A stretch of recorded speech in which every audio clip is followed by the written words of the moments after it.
There are a few angles that they have you maybe memorize the exact answers, and it's our special right triangles that we worked with in the past. So the 45, 45, 90, and the 30, 60, 90. So here's an example of a 30, 60, 90 triangle.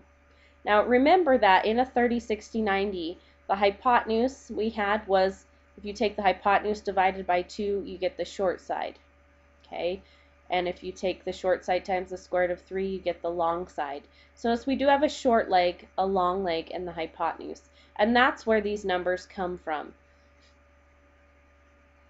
You will want to have in your notes what the sine, cosine, and tangent of a 30-degree and a 60-degree angle are in this simplified form. Okay, so let's start here. The sine of a 30-degree angle. So again, here's my hypotenuse across from the right angle. Here's my 30-degree angle. Sine, remember, is opposite over hypotenuse. So for the 30-degree angle, the side leg opposite it is 1 over hypotenuse. The hypotenuse was 2. So the sine of 30 degrees is always going to be 1/2.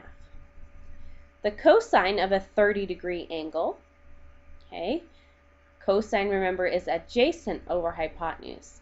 So the cosine would be the square root of 3, that's the adjacent side for that 30-degree angle, over the hypotenuse of 2.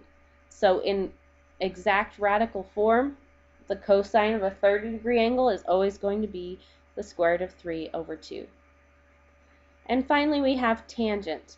Now here's my 30-degree angle. Tangent is opposite over adjacent. Okay, so the opposite side was 1, the adjacent side was root 3, so that gives us 1 over the square root of 3. We want to put that in simplest form, and remember we can't have square roots in the bottom of a fraction. Also remember to fix that. What we did was multiply by whatever was that root was in the bottom.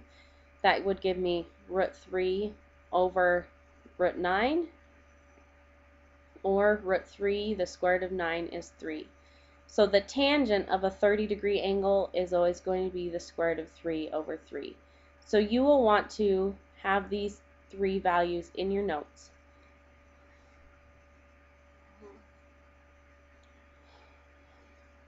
Let's do the 60-degree angle now. So here is still our hypotenuse. Here is our 60-degree angle. If we wanted the sine, we need the leg opposite, which for the 60-degree angle is the root 3. That's the leg that's across the triangle from the 60-degree, over hypotenuse, which is 2.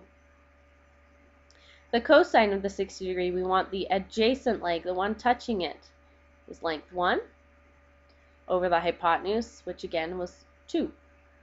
And finally, for the tangent of the 60-degree angle, tangent is opposite over adjacent. So for the 60-degree angle, the opposite leg is the square root of 3.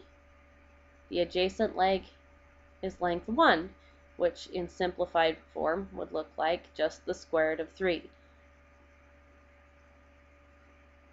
So there's the sine, cosine, and tangent of a 60-degree angle.